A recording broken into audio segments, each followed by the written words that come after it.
The new-ish Golf R has arrived in New Zealand. It's more power, more tech.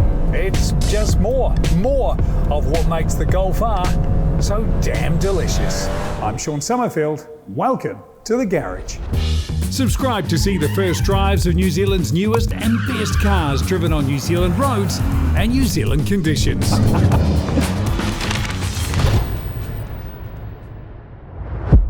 This really is the perfect way to start 2025. The Mark 8.5 Golf R. This is, well, the ultimate golf. And that's really saying something for me because I make no apologies for my affection, heck, my adoration for the GTI. For the GTI, it remains the perfect car. The best way to describe it is classy, but classless.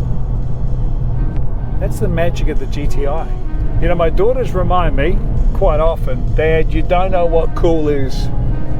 And they're probably right, except when it comes to cars. Feel free to comment below. I'm going to say it. The GTI is still the coolest car in the world. Except for the tartan, because this R comes with leather. Well, this car has everything that makes the GTI so completely awesome, and you can watch our first drive in the 8.5 GTI. There's a link in the notes below. But like I said, the R comes with more, and mostly more power, a lot more power. 4-motion all-wheel drive, and it sits lower and on beefed up suspension.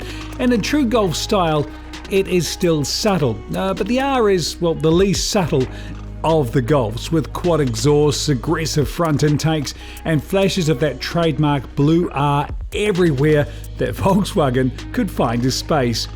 So let's talk 8.5, the mid-life refresh. You know, for the rest of the Golf range, the biggest improvement was the removal of the sometimes annoying touch-sensitive haptic steering wheel pads.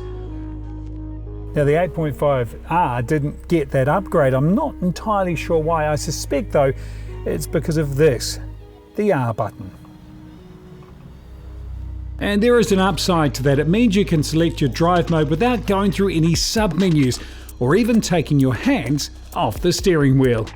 Well, the downside is you're going to get hot hands. I'll explain it. The steering wheel heater button, which is haptic, is right here where you hold your right hand on the wheel. You will click it. And you might not even feel you've clicked it until your hands warm up. But that's about my only criticism. Let's go over the other 8.5 upgrades. There's a new lit logo on the front grille. It is too cool, and the lights are also new front and rear, and the bumpers have had a restyle. Inside, the touchscreen is now 12.9 inch, and it's faster and easier to use on the move. There's a heads-up display, and the wireless charging bay is clever for a couple of reasons.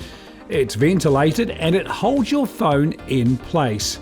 Yes, I hope other makers of fast accelerating cars are paying attention.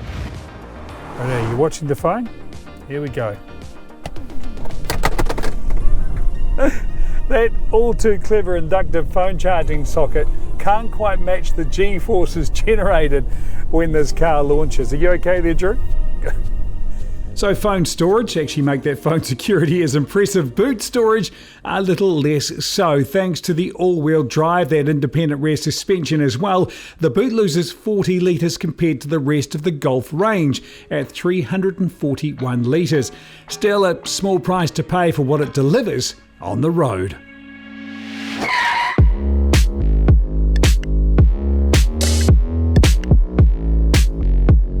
You don't need the badges to see this as an R when the car's on the move. That 2cm drop in the suspension really stands out, but let's talk about the key 8.5 upgrade.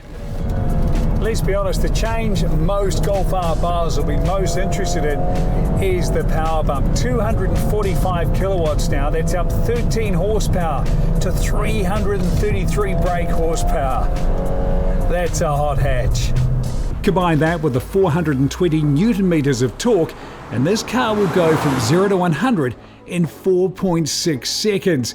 But you know, it's the way it goes at every speed that impresses the most. But it's the way it all comes together. The sound is awesome, and look, the exhaust does sound amazing, but I know that sound is also coming through the speakers. I don't care, it's awesome. That 7-speed dual clutch, the changes are so quick. And 2100 revs is when all 420 newtons are there. So this thing just lights up. It is just ridiculous point and shoot fun. And for the record, this is the most powerful Golf ever. Now, speaking of fun, this does come with a drift mode, yes. But no, I won't be demonstrating today. But I will be first at line if a track day comes up. Now the R doesn't just sit lower than the GTI, there's a nice mix of mechanical intelligent chassis upgrades to make this feel a couple of steps above the GTI. On the mechanical side there are bigger brakes, stiffer springs, roll bars and a fully independent rear suspension setup. On the smart side there's dynamic chassis control with 15 different stages and then the torque vectoring system. It really finishes off the job and also allows the drift mode. But it's also what makes it such a blast to drive, especially on roads like this. The new Golf R is now at Giltrap Volkswagen from $82,990, and you can find out more about this car or any of the great range of Volkswagens at GiltrapTV.com, home to more than 1,000 of the world's best cars where you can browse, compare, finance and purchase all online. Now the Golf R comes pretty well equipped, but there is an option of going black, as in not the paint job, but a special upgraded option. Basically it comes with blacked out logos, wheels, and how's this, the top speed increase from 250 to 270 kilometers an hour in a Golf. But you know, top speed is arbitrary. This is a quick car anywhere. But it's not just about top speed, it's the whole package. And it's a great package in every way, not just the way that this car has all that Golf practicality and style and build quality, but the way this delivers on the fun factor on every road and at every condition. Now, it used to be that the hotter a hatch got, the more nervous, even scarier it was to drive. You know, things like lift-off oversteer.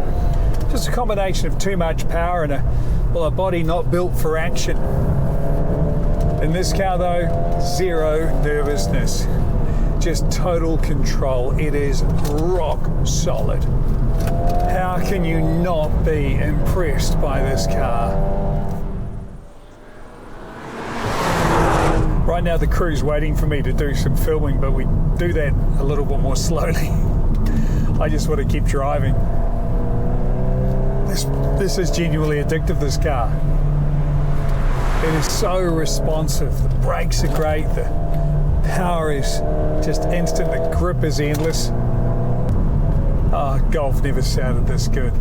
It was so much fun. So much fun. I expected this car to be good. Much better than I expected. Nowadays, a lot of cars have been robbed of their character. I'm talking in the traditional terms. This though, this has it in spades. But probably the coolest thing is that in a lot of ways, this feels like a throwback. And not just because they haven't updated those steering wheel buttons, because it feels like an old school car. It makes noises, it's all internal combustion. The tech just helps it feel more traditional. Does that make sense? Either way, without doubt, this is the best Golf R I've ever driven. So look, the GTI remains, in my opinion, the coolest car in the world. This though, this is the Golf I want.